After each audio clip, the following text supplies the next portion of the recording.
علیکم۔ پیش خدمت ہے بشریٰ احمد کا ناول ایک بیانیہ پر۔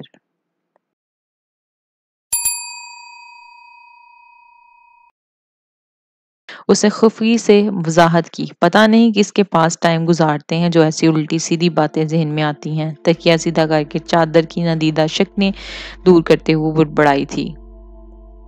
اماں کی بات درست ثابت ہوئی تھی۔ ایک کی بجائے 3-4 مہینے گزر گئے۔ اس کے آفس کی مصروفیات بہت بڑھ گئی تھی۔ گل نے بھی خود کو گھر کے بکھیڑوں میں مکمل طور پر مصروف کر لیا تھا۔ درمیان میں اس کا ایک چکر لگا تھا بہاولپور کا، لیکن ماس کے آڈیٹرز آئے ہوئے تھے۔ وہ اکیلی گئی اور اکیلی ہی واپس آ گئی۔ ویسے تو وہ اکیلے سفر کی عادی تھی، لیکن شادی کے بعد ایسا کرنا اسے بڑا عجیب لگا۔ پہلی مرتبہ اس نے ماس کے رویے کو تفصیل سے جانچا۔ لاپرواہ اور بے نیاز اور لا تعلق، یہ 3 الفاظ تھے جو ماس کی شخصیت کو واضح کرتے تھے۔ وہ شادی سے پہلے ہی ایسا تھا، اور اب گویا گل کے اس کے زندگی میں آنے سے کہیں بھی کچھ تبدیلی نہیں ہوئی تھی۔ وہ یاسیت میں گر گئی۔ اس نے کچھ نہ کہنے کا ارادہ تو اسی دن باندھ لیا تھا جب پہلی رات ماس نے اپنی پسند ناپسند کی طویل فہرست اس کے سامنے رکھی تھی، جس میں سر فہرست یہ بات تھی کہ اس کے ساتھ کسی بھی معاملے میں زبردستی نہیں کی جائے گی، کیونکہ وہ اپنی طبیعت پر جبر نہیں کر سکتا۔ لیکن آج اس نے خود کو نئے سرے سے یہ بات سمجھائی تھی۔ یہ اور بات ہے کہ ماس کو اپنی غیر فطری ازدواجی زندگی میں خالی پن کا احساس ہونے لگا تھا۔ نہ محبت، نہ التفات، نہ ناز و نخرہ۔ یہ کیسی بیوی تھی؟ جی ہاں جناب، بیویوں کے ستائے ہوئے۔ اس کے سب ہی دوستوں کے گھر سے جب کبھی کسی کی بیوی کا فون آتا تو انداز میں شکوہ، شکایت، ناز انداز، نوک جھونک کے سب رنگ ہوتے، اور ماس یہ سوچنے پر مجبور ہو جاتا کہ ہاتھی کے دانت کھانے کے اور دکھانے کے اور۔ دوسری طرف اس کی بیوی تھی یا مشین؟ ناشتہ، کھانا، ڈنر پرفیکٹ، کپڑے تیار، اماں ابا کی غمگسار، گھر کی رونق، لیکن بیڈ روم میں یوں جیسے ماس سے دور کی رشتہ داری ہو۔ وہ ایسے میں بالکل بھول جاتا کہ تعلقات میں یہ لکیر اسی کے ایما پر کھینچی گئی تھی، اور یہ بات کہ وہ اب اس یکسانیت بری زندگی سے اوب گیا تھا۔ گل کے ابا کی طبیعت خراب تھی، اس کا رو رو کر برا حال تھا۔ اماں نے پہلی فرصت میں اسے ماس کے ساتھ گھر بھجوا دیا۔ ماس تو رات ہی ٹھہرا۔ سسر صاحب تو بیٹی کو دیکھتے ہی بھلے چنگے ہو گئے، جیسے کچھ ہوا ہی نہ ہو۔ اگلے کا گل کا بھی ٹھہرنے کا ارادہ تھا، اور وہ ایک روز گزار کر اگلے دن گھر واپس آ گیا۔ گھر پہنچ کر اسے حیرت کا جھٹکا لگا۔ اتنی اداسی، اتنی ویرانی، سناٹا ہی سناٹا۔ ہمارے گھر کی رونق تو چلی ہی گئی۔ ابا دن میں کئی ہی دفعہ یہ جملہ دہراتے۔ بچی سے گھر بڑا بڑا لگتا تھا۔ محبت والی بچی ہمارے لیے تو انعام ہی ہے۔ کیسے کھینچ کھینچ کر کمرے سے نکالتی تھی کہ لاؤنج میں آ کر بیٹھا کرے۔ میرا دل نہیں لگتا۔ اماں بھی اسے یاد کر رہی تھی۔ نیک وقت، اصل میں تو اسے ہمارے دل کا خیال ہوتا ہے۔ ہم باہر نکلیں گے تو اسے اپنی بیماریوں کی طرف سے توجہ ہٹے گی۔ بڑھاپے کا احساس بھی تو اسے تو تنہائی میں بڑھ جاتا ہے۔ ابا نے بھی ہنکارا بڑھا۔ نیک والدین کی اولاد ہے۔ یہ گفتگو کا نتیجہ تھا۔ ماں سنی انسنی کرتا چینل تبدیل کرتا رہا۔ سعدیہ کی بیٹی آ رہی ہے، اماں نے اسے اطلاع دی۔ کون؟ حوریہ؟ وہ چونکا۔ ظاہر ہے وہی۔ اماں نے کڑوی گولی نگلی۔ ابا کے چاچا زاد بہن تھی سعدیہ آپا، اور ان کی دختر نیک اختر تھی حوریہ۔ اماں کو اس کا پتہ نہیں تھا کہ کیا بیٹ تھا۔ اماں کو اس سے پتہ نہیں تھا کیا بیٹ تھا، ورنہ لڑکی تو وہ بہت اچھی تھی۔ یہ ماس کی ذاتی رائے تھی۔ وہ پہلے بھی ان کے گھر آ کر رہا کرتی تھی، کبھی 2-4 دن تو کبھی ہفتہ 10 دن۔ وہ ایسی ہی تھی، سر پھری اور من موجی۔ چونکہ وہ الٹرا ماڈرن تھی تو اماں کو وہ خاص پسند نہیں تھی۔ ماس کے خیال میں گل کے ہوتے ہوئے اس کا اب تک چکر نہیں لگا تھا، کیونکہ وہ 3 سال ابو ظبی میں گزار کر آ رہی تھی۔ بہرحال کچھ تو رونق ہو جائے گی، ماس نے سوچا۔